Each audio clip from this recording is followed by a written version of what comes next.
Parlons maintenant des 3000 détenus concernés par la grâce collective. Alors, de quoi s'agit-il quand on parle de délit mineur?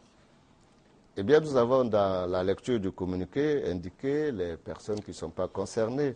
On parle de délits mineurs généralement lorsqu'il s'agit de vol, par exemple, simple à la tirelire, de faux usage de faux, de coups et blessures volontaires, de violences et voies de fait, de défrichement illicite de forêt, de consommation de cannabis.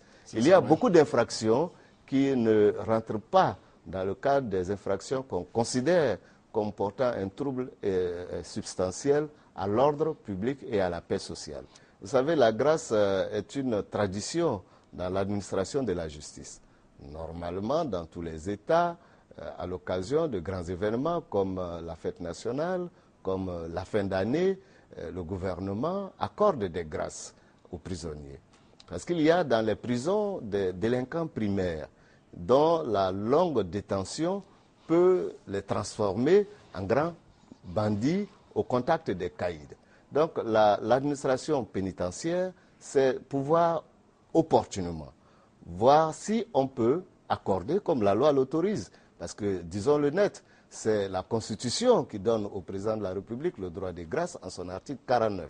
Donc, c'est un acte de souveraineté et n'ayant pas eu de grâce de 2006 et de 2007 à aujourd'hui, il va sans dire que le nombre de personnes susceptibles d'en bénéficier s'est multiplié par au moins 6 chaque année.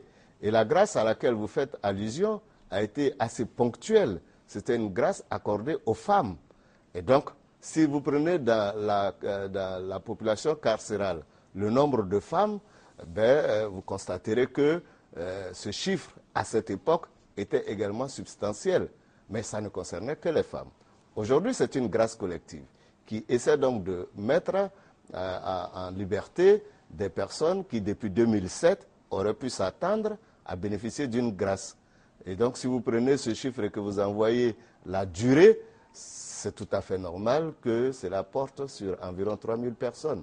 La population carcérale aujourd'hui en Côte d'Ivoire, c'est plus de 10 160 détenus. Voilà. Là où nos prisons sont habilitées à ne recevoir que 4 500. Alors, quand vous avez 10 160 détenus et que vous en libérez 3 000, vous êtes au tiers. Il reste encore au moins le double de ce chiffre dans les maisons.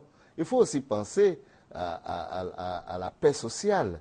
C'est un élément de paix sociale que d'accorder des grâces. Parce que souvent, des personnes se plaignent contre des auteurs de faits qui leur sont préjudiciables, on les juge, on les condamne, mais peu de temps après, soit le regret s'installe, soit le pardon s'installe, mais comme on pourrait le dire, le fait est déjà commis, la décision est déjà intervenue. Il faut qu'à un moment donné, les autorités chargées de l'administration pénitentiaire régulent tous ces événements.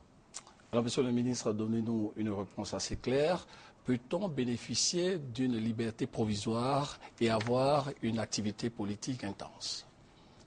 Oui, la loi sur les partis politiques n'interdit pas à quelqu'un, à une personne qui bénéficie d'une liberté provisoire d'exercer des activités politiques. La loi sur les partis politiques indique que lorsque vous avez fait l'objet de condamnation pour certaines infractions, vous ne pouvez pas diriger un parti politique. Alors, tant que vous n'êtes pas jugé définitivement, tant que vous êtes en liberté provisoire, vous êtes supposé aussi être innocent, parce que n'oubliez pas, la présomption d'innocence, c'est la règle principale qui donc fait fonctionner nos juridictions pénales. Donc, vous êtes en liberté provisoire, vous êtes considéré comme encore innocent, tant que la décision n'intervient pas. Si la décision intervient, qu'elle vous condamne, en ce moment, lorsque vous êtes privé des droits civiques, vous ne pouvez pas diriger un parti politique. Parce que c'est la privation des droits civils et politiques qui fait que l'on ne peut pas diriger un parti politique. Mais en tant que personne en liberté provisoire, vous ne faites pas encore l'objet de ces privations. Vous pouvez donc jouir de votre prérogative d'animer la scène politique. Monsieur le ministre, nous vous disons merci d'avoir accepté notre invitation. Merci beaucoup à vous.